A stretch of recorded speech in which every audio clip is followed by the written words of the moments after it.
Olá a todos, esse é o primeiro Greenper Talks de 2023, né? Queria desejar a todos um ótimo ano. E para falar um pouco sobre o próximo ano, acho que cabe aqui ter uma discussão mais profunda sobre o endividamento do Brasil, o tamanho do Estado e como que a gente acredita as perspectivas econômicas locais para esse ano. Para isso, a gente fala aqui com o Silvio Castro, que vai entrar no detalhe sobre esse estudo bem profundo que a gente realizou. Obrigado, Silvio.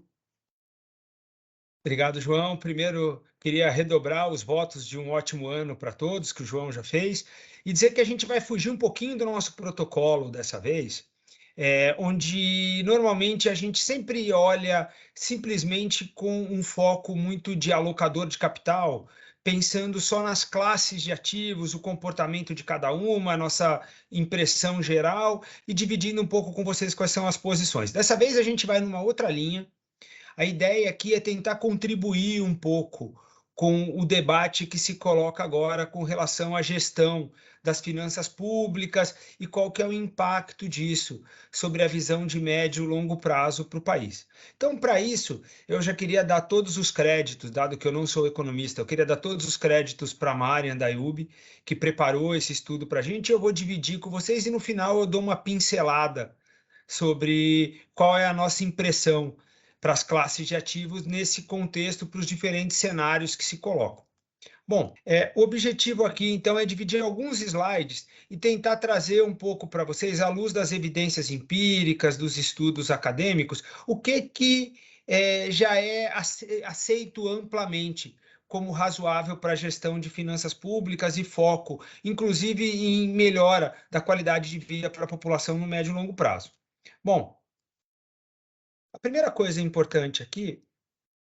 Pronto.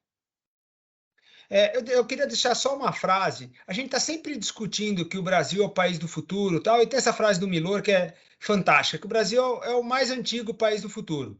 A questão é a seguinte: o futuro já chegou, o futuro eventualmente já passou, a gente já não é mais um país de crianças, e ainda assim a gente não endereçou as nossas questões de como reduzir a desigualdade e melhorar o crescimento do país no médio e longo prazo.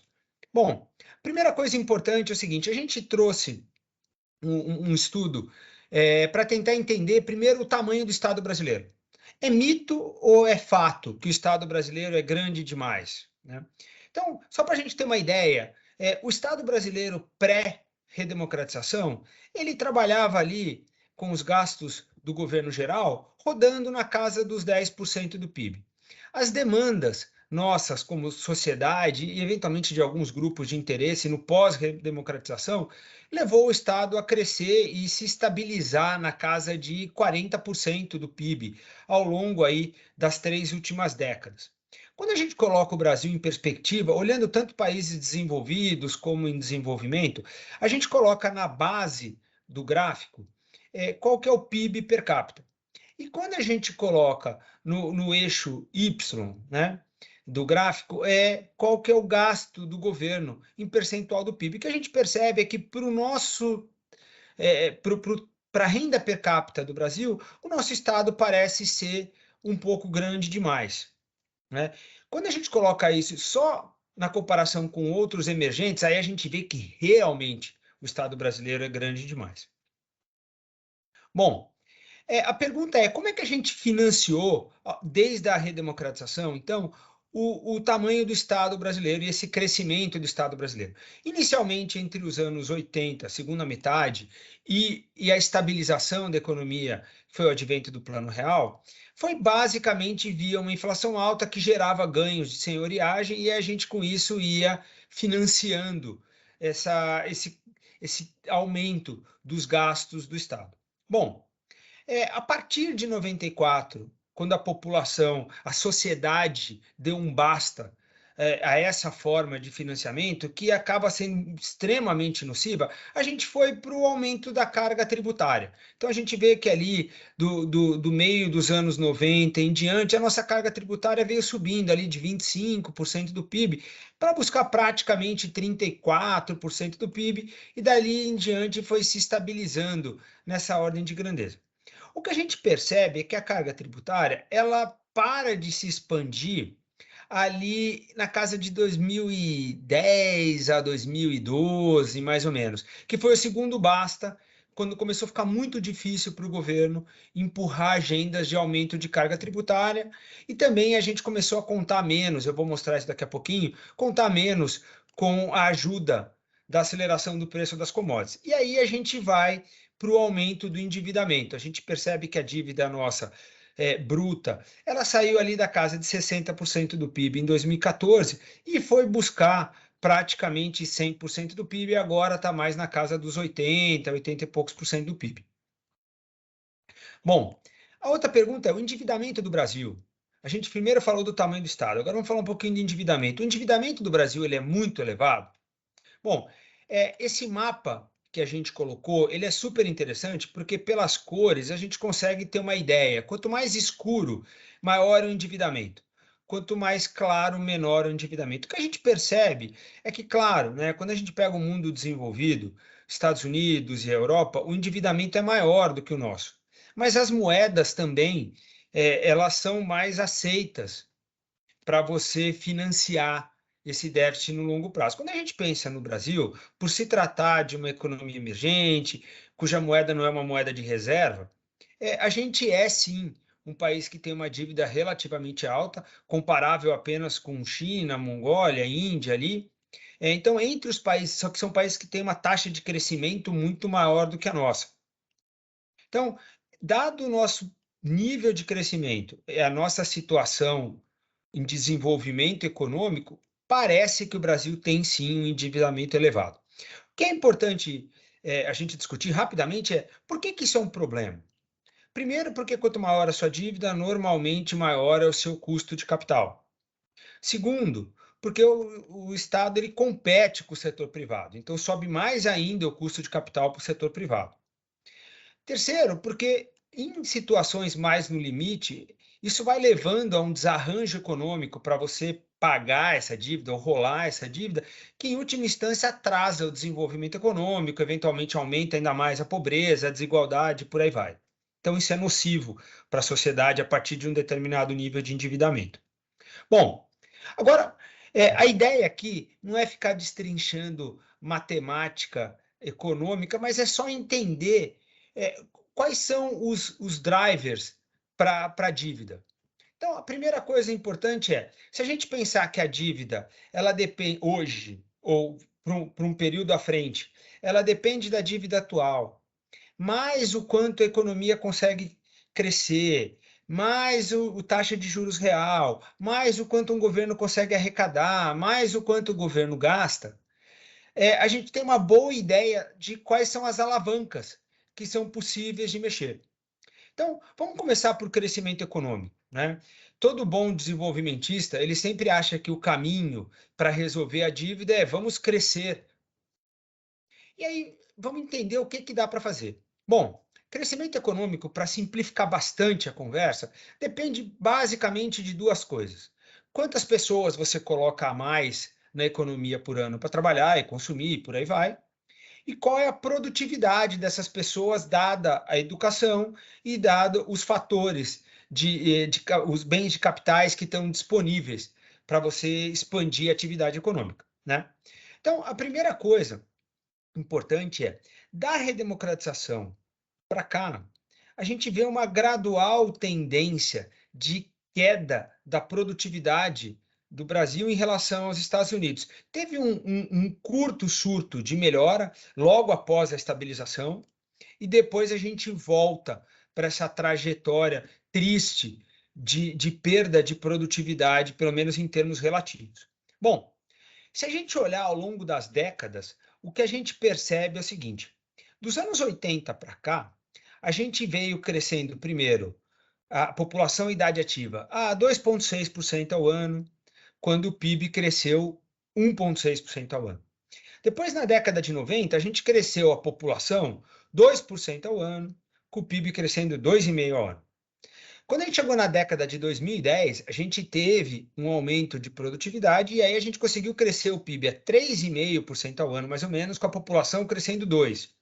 E aí a gente entra na década de 2010, onde a gente teve queda na produtividade, assim como nos anos 80, e um crescimento da população já na casa de 1%, levando a um crescimento do PIB de 0,3%, o que é de longe o pior que a gente já teve, é uma estagnação da economia por quase 10 anos.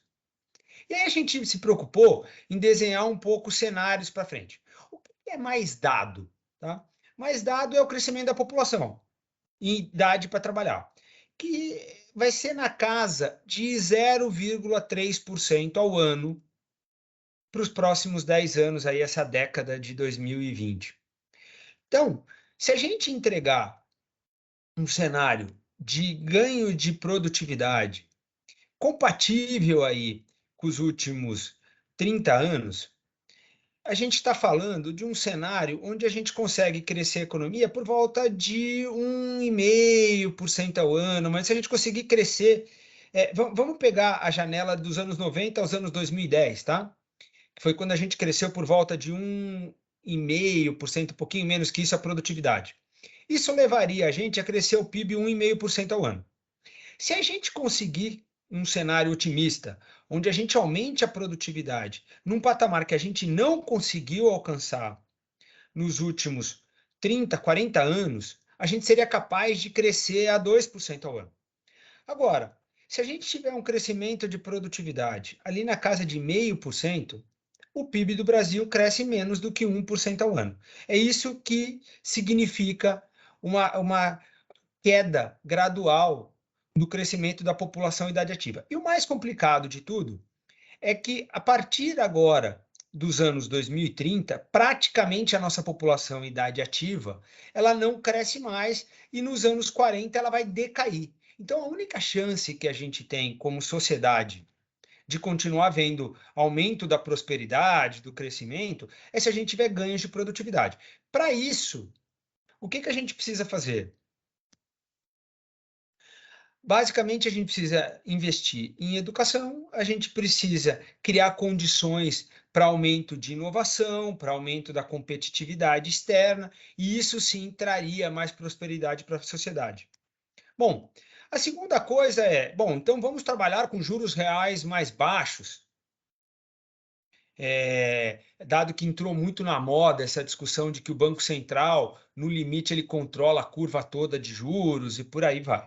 Bom, primeira coisa importante é, quando a gente olha o próprio estudo do relatório trimestral de inflação, o que a gente percebe é que entre 2021 e 2022, o próprio Copom ele estima que o juro real de equilíbrio no Brasil está na casa, subiu de 3% para 4%, então está na casa de 4%.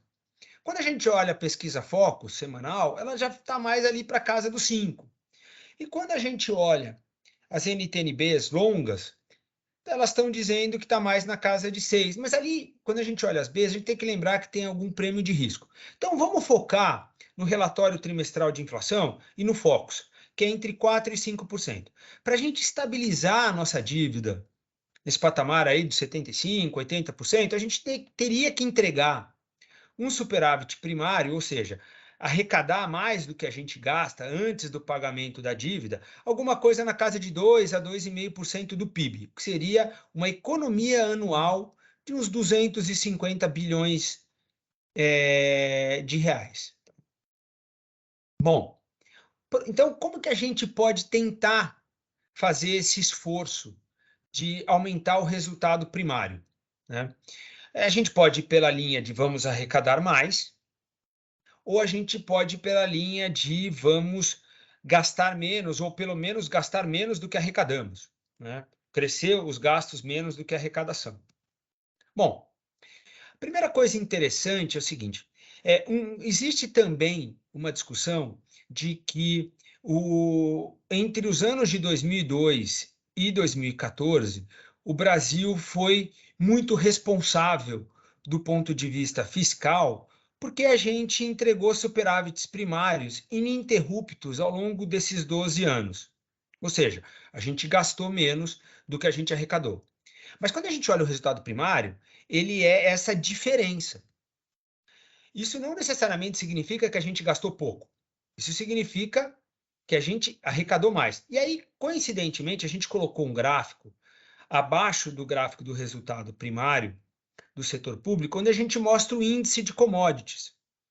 E aí, basicamente, o que a gente percebe é o seguinte: durante a janela de 2002 e 2014, a gente teve as commodities num patamar historicamente relativamente valorizadas. Então, isso facilitou muito, dado que o Brasil é um exportador líquido de commodities para o mundo. Por outro lado, a partir de 2014 até 2021, as commodities passaram por um ciclo longo de desaceleração, de quase 7 anos. E foi exatamente os 7 anos que a gente entregou déficit primário, em que pese alguns esforços de tentar criar um novo arcabouço de disciplina fiscal. E aí a gente vem para o ano de 2022, onde tem uma nova aceleração dos preços das commodities, e aí a gente volta a fazer um superávit primário. A discussão é, dá para a gente ficar eternamente dependendo do ciclo para a gente entregar superávit primário? Você gostaria de financiar esse tipo de gestão de resultado primário, ou a gente precisa ter um foco um pouquinho maior naquilo que a gente controla, dado que a gente não controla preço de commodities? Bom, com relação a ajustes fiscais, né, algumas coisas que são interessantes. A primeira coisa é o seguinte: o que leva países a fazer ajustes fiscais? Primeiro, a pressão dos seus credores, sejam internos, sejam externos, a percepção de uma crise iminente, né, tem um paper de 2011 falando sobre isso, o governo ter uma maioria estável no Congresso, uma deterioração severa das condições econômicas também, a estabilização fiscal, ela é mais provável, esse é um paper interessantíssimo de 2006, falando que a estabilização fiscal ela é mais provável de ocorrer, primeiro, em momentos de crise, segundo, quando você tem um governo que é forte, e terceiro, logo após eleições, em que um novo governo tem um mandato claro. Mas a gente tem que lembrar que no caso do governo Temer, por exemplo, houve um esforço de estabilização fiscal, mesmo com um governo que não tinha uma popularidade enorme e nem tinha passado por uma janela de um mandato claro após uma eleição. Mas sim, a gente passava por um momento de crise. Bom, a outra coisa, tem mais um mito que vem sendo propagado, que crescimento e ajuste fiscal não são compatíveis. E aí o que a gente percebe é o seguinte: à luz de mais um paper publicado ali em 2012, onde foram estudados ali cerca de 50 episódios ao longo dos anos, o que a gente percebe é quando você tem um esforço de estabilização fiscal bem sucedido, você tem uma queda da dívida, você tem uma aceleração maior de crescimento, inclusive em termos relativos aos países do G7. Quando você tem um esforço de estabilização mal sucedido, a dívida continua crescendo, em termos absolutos e em termos relativos, e você tem uma desaceleração ainda maior da atividade. E isso é estatisticamente significativo quando a gente olha essas economias todas que foram estudadas. Então, a primeira coisa importante é condição, pelo menos estatisticamente comprovado, é uma condição suficiente e principalmente necessária para você entregar uma melhora para os padrões de vida da sociedade e para você dar mais estabilidade econômica para o país, você ter um esforço de estabilização que seja respeitado ao longo do tempo pela sociedade, principalmente pelo governo. Para você atingir isso, claro, você vai ter que combinar uma agenda de aumento de eficiência do gasto público, eventualmente aumento de imposto e uma agenda de reformas. Bom, a outra coisa que a gente não pode esquecer, né? Quando você vai batendo contra um teto de gastos, como é o nosso arcabouço fiscal atual, ou contra uma pressão da sociedade para não aumentar mais a carga tributária, a arrecadação, basicamente o que te sobra é começar a remanejar os gastos. E aí, quem vem pagando a conta, pelo menos ao longo aí dos últimos 7 anos, tem sido os investimentos públicos.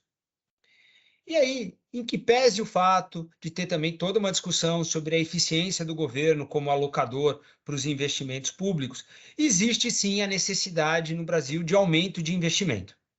Então, quando justamente o investimento é que está pagando essa conta do ajuste fiscal que a gente está tentando fazer, isso já não é um bom sinal para um país que precisa aumentar produtividade e crescimento econômico, dado que a gente não tem mais o benefício do bônus demográfico. Bom, indo para a carga tributária. Outra coisa interessante, né? Ao longo dos anos 90 até o começo dos anos 2000, a gente foi aumentando a carga tributária ininterruptamente como percentual do PIB, até bater ali na casa dos seus 32, 33% do PIB, e de lá para cá a gente estabilizou mais ou menos nesse patamar. Quando a gente olha abaixo dessa carga tributária, tem duas coisas que saltam aos olhos. Primeiro a gente não é um país que oferece os serviços de volta para a população da OCDE, mas a nossa carga tributária é equivalente. Em compensação, países que oferecem serviços equivalentes ao nosso para a população, como o resto da América Latina, têm uma carga tributária que é pelo menos ali uns 10 pontos abaixo da nossa em percentual do PIB. Então, alguma coisa tem com relação à nossa eficiência e às nossas decisões como sociedade para o uso desse recurso. Outra coisa que salta aos olhos é a forma como a gente compõe a nossa arrecadação. A gente tributa de mais bens e serviços e tributa de menos renda e lucro. Quando a gente compara tanto com a CDE quanto com o resto da América Latina, o que a gente percebe é que, de fato, existe um espaço para fazer algum ajuste, dado que a tributação de bens e serviços ela acaba necessariamente batendo na parcela mais pobre da população. Claramente, ela é regressiva, né? A outra coisa, o Brasil é um país incrivelmente complicado para pagar imposto, tanto comparado com a OCDE, quanto comparado com o restante da América Latina, o que cria também toda uma discussão adicional sobre os custos para você pagar o imposto e todo o contencioso tributário que existe no Brasil também. Bom, a outra coisa que foi também discutido um pouco durante a campanha é o teto dos gastos é uma estupidez. E segundo precisa ter uma regra, não basta ter credibilidade.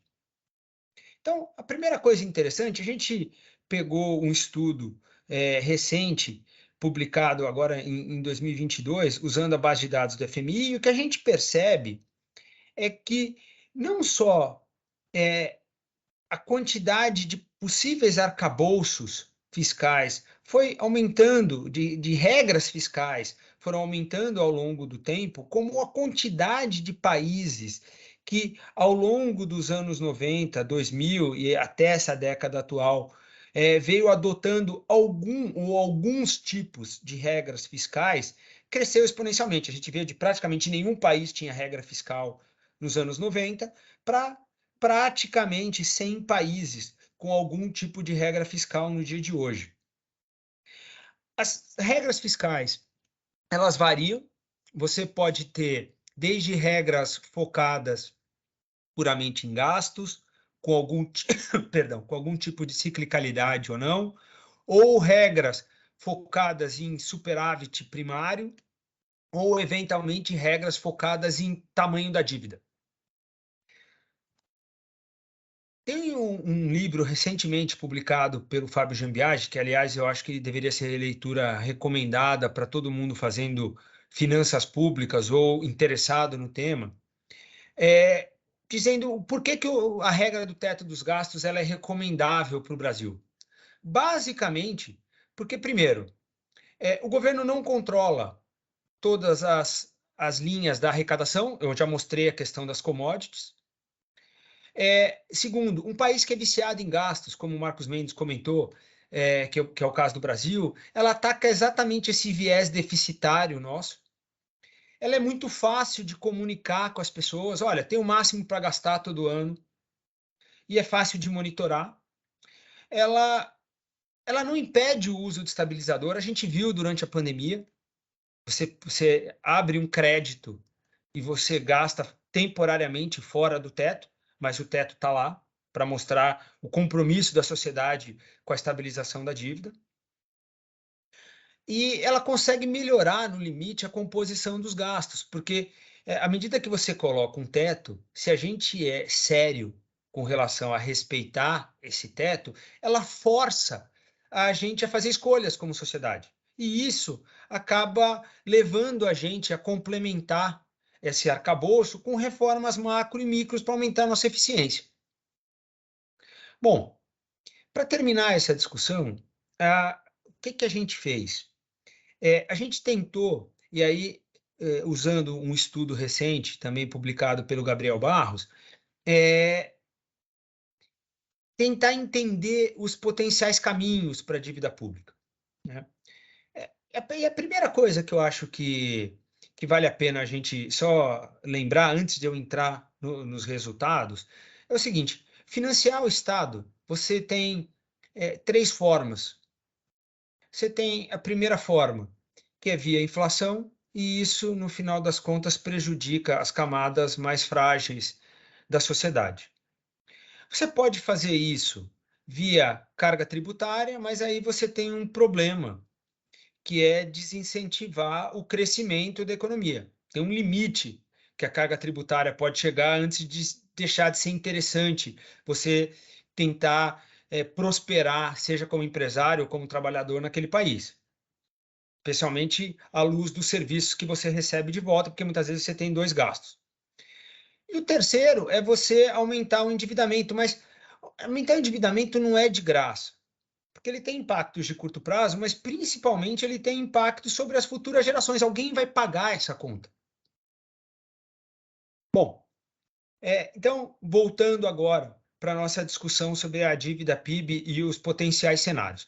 Esse estudo, basicamente, ele leva em conta se você mantiver o teto inalterado, crescendo ali o PIB na casa de 2%, o que a gente já viu que não é óbvio, dada a nossa produtividade, e especialmente a nossa demografia,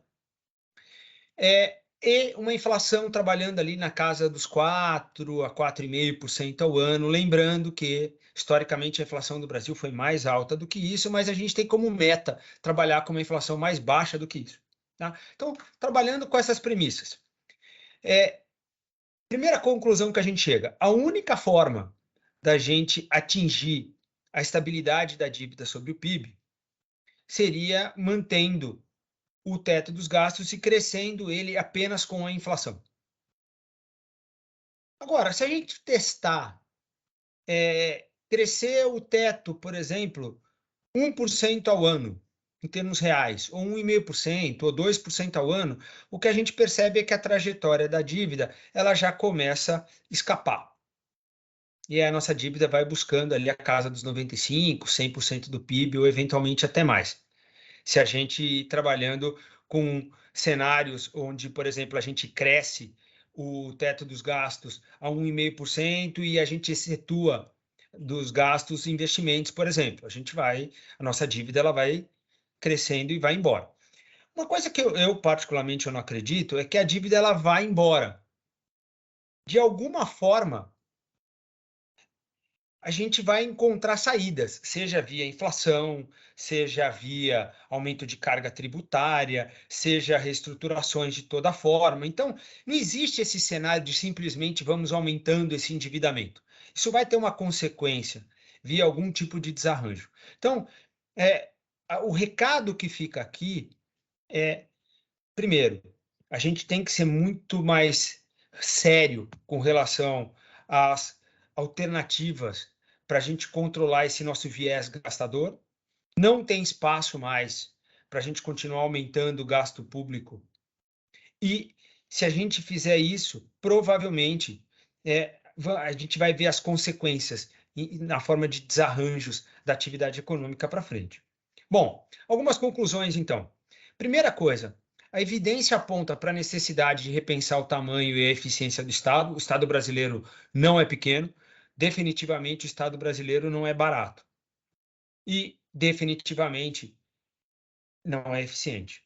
As políticas públicas, elas precisam ser testadas, assim como subsídios e isenções. Entre subsídios e isenções, são alguns pontos percentuais do PIB que a gente dá, não necessariamente tudo isso está no melhor interesse da sociedade e nem tudo isso proporciona uma melhora nas condições de vida e no crescimento econômico. Terceiro, acabou o bônus demográfico, não dá mais para crescer simplesmente colocando mais gente para trabalhar. A gente vai ter que aumentar nossa produtividade, e isso passa por uma agenda de abertura da economia, aumento na capacitação da mão de obra no Brasil e melhora no investimento em capital físico no país também, que passa por infraestrutura, mas também por infraestrutura dentro das empresas. Bancar o Estado via inflação, como eu já disse, penaliza os frágeis. Via endividamento, penaliza aqueles que não nasceram ainda, que vão ter que pagar essa conta no futuro. E via aumento da carga tributária, reduz ainda mais o crescimento potencial. Outra coisa muito importante desse estudo, não é verdadeira a hipótese de que a gestão de gasto público crível inibe o crescimento econômico.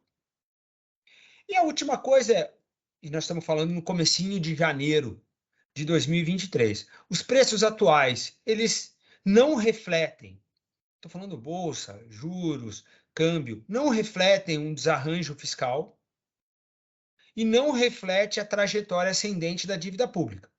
Ele apenas mostra o mercado começando, e o mercado, eu estou falando eu e vocês, que tem alguma ação de alguma empresa na bolsa, ou que pode escolher entre investir no Brasil ou no exterior, ou que eventualmente compra um CDB de um banco, ou uma NTNB, ou uma letra financeira. Então, ele apenas mostra um aumento da apreensão de nós, investidores, com relação a essa possibilidade de desarranjo fiscal e trajetória ascendente da dívida pública. Isso precisa ser endereçado. Bom, com isso eu encerro por aqui. Queria novamente agradecer a confiança e a parceria nesses últimos anos e desejar a todos um ano de muita saúde, de muito sucesso e desejar muita sabedoria e bom senso para as nossas autoridades. Um grande abraço a todos. Grande abraço a todos, um ótimo 2023.